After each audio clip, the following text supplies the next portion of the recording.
Whether you've been in New Mexico for a week or your entire life, you know that our state is struggling economically. Lawmakers passed a budget in the recent 30-day session, but Senator John Arthur Smith, head of the Senate Finance Committee, is already talking about the possibility of a special session to adjust the budget later this year. Now, where do we go from here? That's the big question. Our line opinion panelists this week are Tom Garrity from the Garrity Group PR. Former State Senator Dee Dee Feldman is here. Former State Representative Janice Arnold-Jones is here, and Julianne Grimm, editor of the Santa Fe Reporter, and Tom, the Santa Fe New Mexican, speaking of another Santa Fe paper, reported this week the risk of the state remaining so dependent on oil and gas. And I got to say, it was a good piece, certainly. We've talked about it a lot at this table, but there is a mantra that's just, for years and years and years now, we need to do this, we need to do that, we need to get off the federal government, we need, fine. How do we do this? What's next? This is the point we are at in our state right now. We're at the crossroads. Well, and one of the things that the article and the reporter brought up is that the last significant economic development success story was Intel 25 years ago. Ouch. And so, I mean, granted, the Chicago Cubs have a longer losing streak than we do, but you know what? We need to build that private sector revenue. We've been relying too much on federal funds and oil and gas to supplement state revenues, and of course that's no big secret. Right. The big secret is, and the balance that has failed to have been struck by any previous governor and any sitting governor, is the fact of how do we attract and make New Mexico more business friendly, and that's the big challenge. And there are a lot of different ideas on how to do that. One of the things that I think that would be worthwhile to do is, and comes from speaking with other small business owners, is to fewer regulations, not deregulate business, but make it easier for small businesses and regular businesses to apply for government RFPs.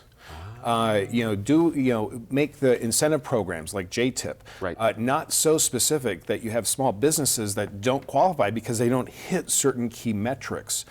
There's a thought that all ships rise when the tides come in and stuff, but right now there's some ships that are their anchor is just not the line is not long enough to let them kind of go with the tide, and so a lot of different possible solutions. I'll share one of them a little bit later on, but yeah, it's a big thing. That gets us off to a good start, though. Absolutely.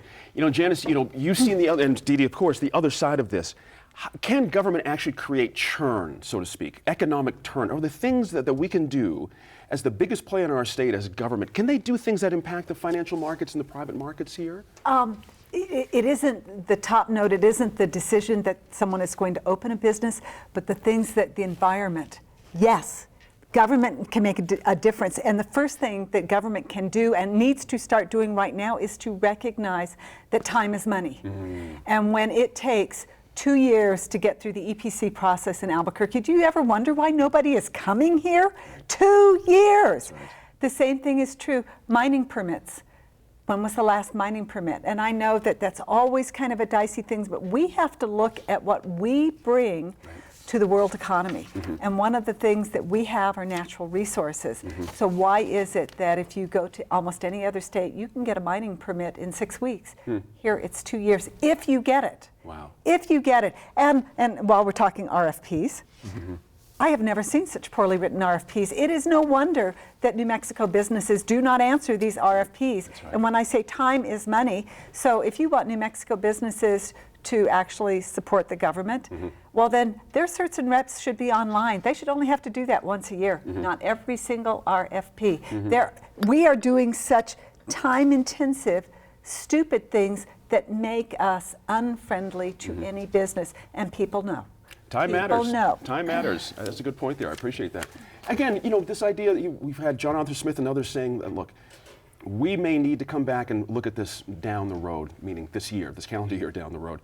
What can happen in your mind, Senator Feldman, differently that happened in the session that'll get us back on a better budget foothold? What's your sense of that? Well, I'm not sure that tax breaks and tax credits and streamlining is going to do it. I mean, we have tried that before, and it hasn't worked, especially if it is applied to oil and gas or mining, which is not exactly diversified. Are you thinking 2013 corporate tax cuts specifically? I am, but I'm feeling what is really needed is And Janice is right. It's the entire environment. And, you know, we don't have high-speed internet in all parts of the state. We don't have good cell phone connections in all parts of the state. We don't have very many flights going in and out of the Albuquerque airport.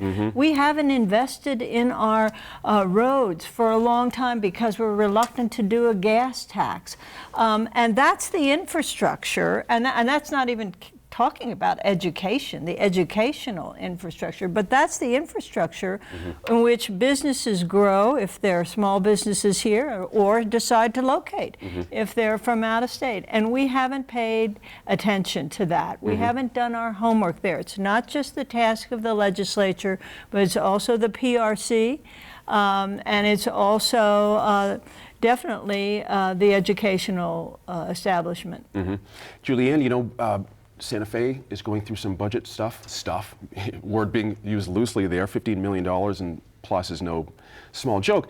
But there's some tough decisions to be made in Santa Fe as well as around the whole state. Do we have the will for some of these cuts? Do you know what I mean? There's a lot of agita in Santa Fe right now. I think that about this. the leadership at the city level in Santa Fe is not doing a great job of being innovative, and we're not even sure what there's political will to do. You know, just last night, the City Council adopted measures that enable them to vote on raising the gross receipts tax in 2 different ways, and also raising the property tax. But no city councilors are really talking about hard numbers. It's not even clear if the people that sponsored those resolutions actually have an alliance, have enough votes to make that happen.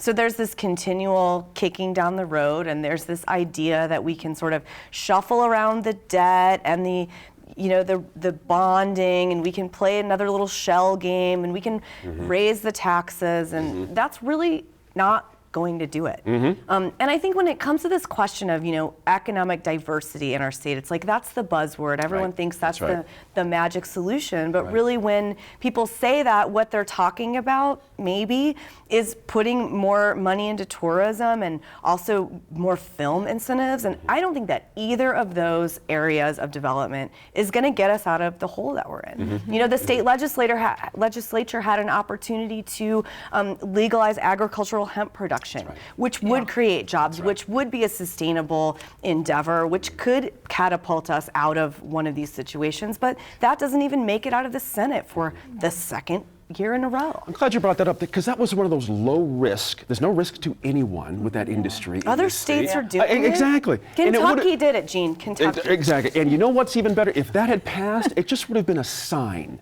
Just a sign of life that people are thinking creatively about trying to do something else. Again, exports. You know, you have to look at what New Mexico does and brings to the world market. And there's some very special things. That's something that we could have exported. Some of our natural resources is another one. But I want to talk taxes for a second. Yes, I'm glad you will. I love talking taxes. I'm telling you. I know you do. And, you know, I'm looking at Santa Fe talking about raising the gross receipts tax. So in the time that I served, the tax base became much more vertical, much more narrow. What I mean is fewer people were paying higher taxes, more people had incentives. Well, the incentives didn't pay off, and the burden on the few, well, many of the few went away. So now we're really in trouble. That's right. Let's do the hard thing. Let's cut the gross receipts tax, put it on everything, but leave it at 3%. And this, I'm sorry, it's Richardson's biggest lie, is that taking the tax off of food. Anybody on food stamps never paid the gross receipts tax. And of course, in that same motion, we increased the gross receipts tax on everything else. We have got to simplify and make this predictable. Right. And you know what? You said 3% gross receipts tax. I just talked to my hairdresser about this. She said, do you know I could buy new tools? That, you know, but you could depend on it, right? Because our system, and I don't have a problem with, you can call it sales tax, you can do gross receipts tax, but being broad is what's important, and not trying to depend on a few. And I think the layers of the gross receipts tax are a problem. Like for your hairdresser, she's paying taxes on the scissors that she buys, and then you're paying taxes on the haircut that she gives you. And every business has these layers and layers where you're really paying 3 or 4 times. I would say simplify, bring it down so it is low and broad, but that you have no doubt what your obligation is going to be. Is there a possibility, Tom, that in this, let's assume there's a special coming. Just let's assume that. There's only 2 ways to raise money or balance things out. It's either raise revenues or drop, what you're sending out the door. Does the idea, what Janice just brought up, the idea of raising taxes, there's that word again, to help, right our ship here. Is it a possibility this year? Oh, Are people open to this idea now? No. But I mean, you would hope that there is. When you look at the things that need to happen, one is taking care of the pyramiding of taxes, and taxation is one thing. The other, and so you can raise taxes, but I think the pyramiding could address a lot of that. Okay. The other thing that I think would be interesting to see, I mean, we've always seen it kind of talked about, is the $20 billion New Mexico Permanent Fund. You take 10% of that, $2 billion, and you say this is just for economic infrastructure. Okay, what is that? Well, that can mean a lot of things. It can mean funding of early childhood. It could mean paving of roads, because that's economic development statewide, right? That's right. It could mean money into the permanent closing fund. It could mean true incentives or assistance to businesses in New Mexico. So you just take. I mean, I know it's like right. it's a huge battle. But let's say you get 10% of the New Mexico Permanent Fund, and you just set it aside because it is a rainy day fund, and hey, we're in a drought. That's right. And we need something. Maybe that could be it. That's right. Senator, what do you think about that idea of taxes? Either gas tax, food tax. A lot of tax ideas are swimming out there. Any possibility of that? Well, I think John Arthur Smith this year proposed a gas tax. He also proposed kicking back the tax cut that was passed several years ago, right. delaying that, and neither of those things were done.